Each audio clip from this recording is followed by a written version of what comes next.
आपकी एक photo viral हुई थी भोजपुरी के पावर स्टार पवन सिंह के साथ, तो क्या आपसे क्या बातचीत हुई थी कि विधानसभा चुनाव भी वो लड़ेंगे इस बार? देखिए अभी हमारे साथ भाजपा नेता और पूर्व आईपीएस और इनकाउंटर स्पेशलिस्ट आनंद मिश्रा सर हैं। सबसे पहले कैसे हैं सर? टाइम दिए बहुत बहुत धन्यवाद। बहुत धन्यवाद बाबू, आपको भी थैंक यू। आप लोग जो एक मुद्दे को सामने लाने का प्रयास करें, आप लोग यंग हैं और फिर भी अपनी बात को कम्युनिकेट करने का प्रयास करें, इसके लिए आपको बहुत बहुत साधुवाद और शुभकामनाएं। सर सबसे पहले आप आईपीएस की नौकरी छोड़ के क्यों ये राजनेता वाला लाइन में आ गए? नहीं देखिए, क्योंकि सब कहते हैं कि राजनीति में गंदगी है, कोई यहाँ पे आपको ईमानदार लोग नहीं मिल रहे हैं, कोई भी ऐसा प्रयास नहीं कर रहा है जिससे कि चीज़ें सुधरे। तो फिर मतलब हर वो आदमी जिसको लगता है ये सुधरना चाहिए, उसको इसके लिए प्रयास भी करना चाहिए। मुझे भी लगता है कि अगर राजनीति खराब है या गंदा, इसको सुधरना चाहिए, तो इसलिए मुझे लगता है मुझे प्रयास भी करना चाहिए और इसी प्रयास के तहत मैं राजनीति में आया हूँ।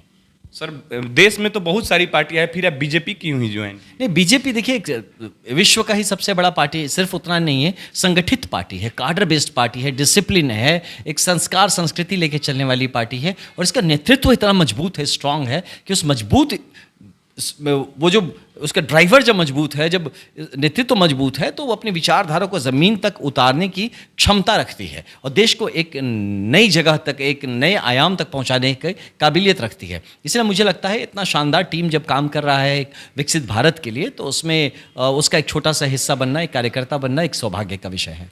बिहार, आप सर एक पूरे आईपीएस रह चुके हैं, बिहार में आए दिन इतना मतलब घटना घटी, थोड़ा इस पे क्या आपकी राय है? नहीं बिल्कुल, देखिए ये सब चीज़ों पे काम करने की आवश्यकता है, बेहतर हो सकता है।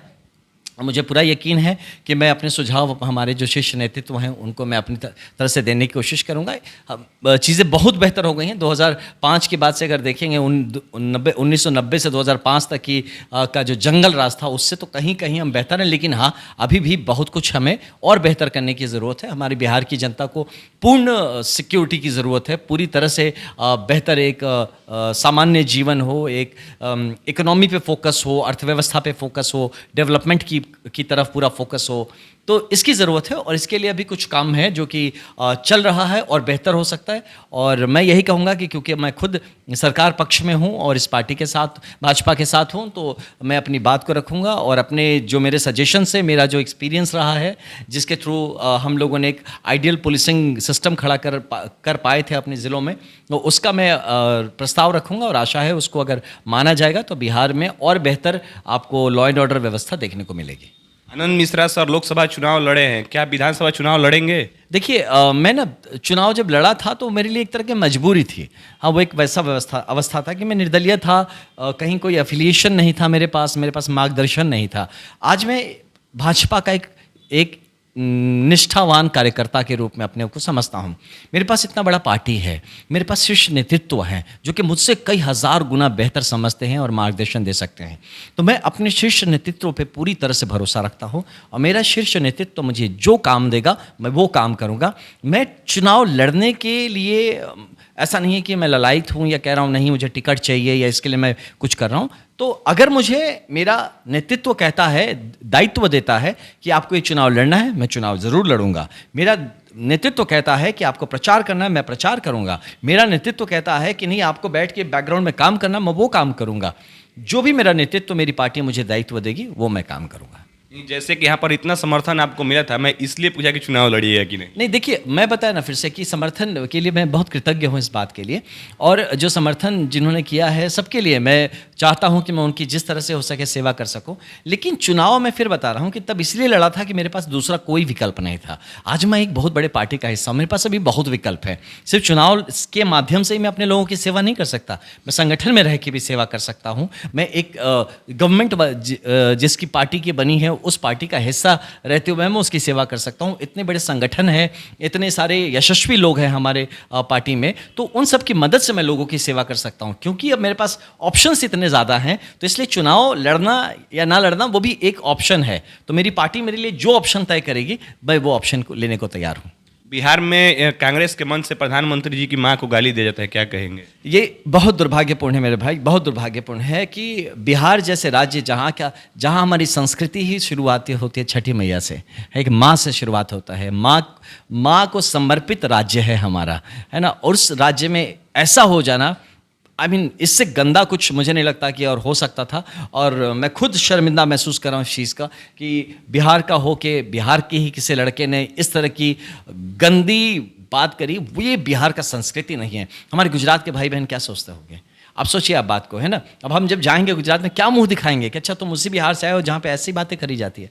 तो यार ऐसे ही बिहारी हमारी कम्युनिटी को लोग मतलब देख रहे हैं जो हाल से ट्रीटमेंट हो रहा है पूरे देश में, ऊपर से आप और ऐड करके हमारे उन सारे बिहारी भाइयों बहनों के लिए आप एक प्रॉब्लम खड़ा कर दे रहे हो जो बाहर बाहर काम कर रहे हैं। ये बिल्कुल शोभा नहीं देता। और अपने देश के सबसे बड़े मतलब जो मतलब सबसे बड़ा प्रतिनिधित्व करता है देश का जो स्वरूप है, उसके नाम पे आप गाली, तो ये तो डायरेक्ट पूरे देश की माँ को गाली देने जैसा हो गया।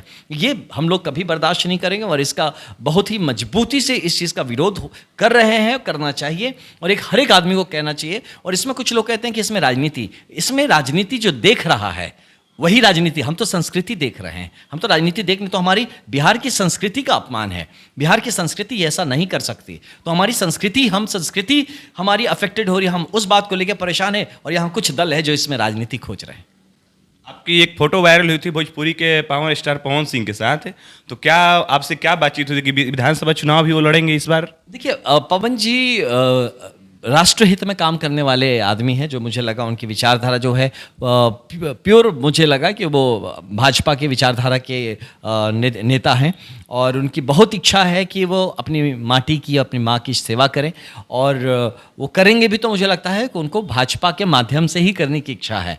तो आई एम श्योर कि आने वाले दिनों में जो उनके फॉलोअर्स हैं, उनके चाहने वाले लोग हैं, उनकी बात को ध्यान में रखते हुए पवन जी को दायित्व दिया जाएगा, कुछ ना कुछ दिया जाना चाहिए। मुझे लगता है वो नेतृत्व तय करेगा और वो ज़मीन पे काम करेंगे। लेकिन फिर जैसा मैंने बताया, सिर्फ चुनाव लड़ना ही एकमात्र तरीका नहीं हो सकता। उनके जितने फॉलोअर्स हैं उनको पवन जी एक साथ बांधे और वो अपनी जगह के हित में, पार्टी के हित में, देश के हित में उसको एक साथ लाके फिर से कमल खिलाने में मदद करे इस पूरे शाहबाद क्षेत्र में। तो मुझे लगता है पार्टी, जो हमारी पार्टी और शीर्ष नेतृत्व है, वो कुछ ना कुछ ऐसा ही डिसाइड करेगा जो कि जनहित में है, पवन हित में सिर्फ नहीं, जो जनहित में है उस बात पे काम करेगी। और मुझे पूरा यकीन है कि पवन जी भी यही कहेंगे कि जो जनहित में है वही पवन हित में है और इसलिए वो वही बात को मान के जैसा पार्टी का निर्देश होगा वो करने को तैयार होंगे। आखिरी सवाल है सर, लोग कहते हैं कि एक अफसर एक नेता नहीं बन सकता है, इसलिए क्योंकि अफसर लोग होते हैं आम जन से मिलते नहीं हैं, ज़्यादातर होते हैं कि अंदर में रहते हैं। हाँ देखिए, ये है कुछ लोग का है वो ट्रेनिंग ऐसी हो जाती है और आपका काम का जो इकोसिस्टम ऐसा होता है, तो कुछ लोग होते हैं जो इस तरह से व्यवहार में परिवर्तित हो जाते हैं। लेकिन सब लोग ऐसा नहीं होता। जिस तरह से आप देखेंगे कि यही चीज़ नेता में भी है कि कुछ नेता देखेंगे आप बहुत मिलनसार है, कुछ नेता बड़े रिजर्व्ड हैं, किसी से मिलते ही नहीं है। हाँ वैसी अफसर में भी है, लेकिन ऐसा ये नहीं है, मैं नहीं मानता इस बात को। जब मुझे ही देख लीजिए, मैं तो किसी भी ज़्यादा नेता से शायद ज़्यादा ही लोगों से मिलता हूँ, मैं ज़्यादा ज़मीन पे जाता हूँ, तो वैसा तो कोई भी मेरे में गुण नहीं है ऐसे। मुझे लगता है कि जो भी अफसर आता है राजनीति में, उसमें कहीं ना कहीं लोगों से मिलने जुलने का गुण होता है, तभी वो राजनीति में आता है। अगर वो उसको पता तो है कि भाई जाएंगे तो ये करना पड़ेगा, अगर वो उसके लिए तैयार नहीं है तो राजनीति में नहीं आएगा। तो इसीलिए मुझे नहीं लगता कि इस क्राइटेरिया को मेंशन करके किसी भी प्रोफेशन के आदमी को लाने से रोकना चाहिए। अब बोलेंगे कल को कि नहीं भाई कोई लॉयर नहीं आना चाहिए क्योंकि हर लॉयर तो बड़ा झूठ झाट बोल के कैसे भी काम चलाता है, तो पॉलिटिक्स में नहीं आना चाहिए, तो ये भी गलत बात होगा। तो ऐसा तो है नहीं, है ना, कि क्योंकि उस लॉयर का भी आत्मा है, मन है, वो कुछ समाज के लिए करना चाहता है। अब ऐसे बोल देंगे नहीं कोई डॉक्टर को नहीं आना चाहिए, वो कुछ ना कुछ आपको नेगेटिव, उसका नेगेटिव क्वालिटी बता के आप उसको रोकेंगे। ऐसी अफसर का भी नेगेटिव क्वालिटी बता के आप रोकने का जो प्रयास है, मुझे नहीं लगता कि ये लोकतांत्रिक हित में है। जाते जाते हमारे दर्शकों को क्या कहिए? नहीं, मैं आपके दर्शकों को यही कहूँगा कि देखिए, एक जीवन है, उसको श्रेष्ठ जीवन बनाने का हमें प्रयास करना चाहिए, सच का साथ देना चाहिए, धर्म का साथ देना चाहिए और कभी भी सिर्फ इसलिए कोई मंतव्य किसी पे नहीं देना चाहिए, कोई भावना मन में नहीं बना लेनी चाहिए कि आपका, है ना, होता है कि तुरंत से रिएक्टिव होके नहीं करना चाहिए। आप बिना पूरे इशू को समझे हुए, बिना किसी चीज़ का अच्छे से अध्ययन किए हुए तुरंत कुछ कर देने से उसमें क्या होता है कि वो अल्टीमेट उसका जो रिजल्ट होता है वो कहीं ना कहीं जनहित में नहीं होता है। और वो, जैसे कि मैं क्यों बोल रहा हूँ, क्योंकि आप जब वोटिंग पैटर्न ही देखते हैं तो आपने तुरंत से कोई आके आपको उकसा दिया और ये करना है, सब उधर जाके वोट दिया और बाद में बोले तो गड़बड़ हो गया।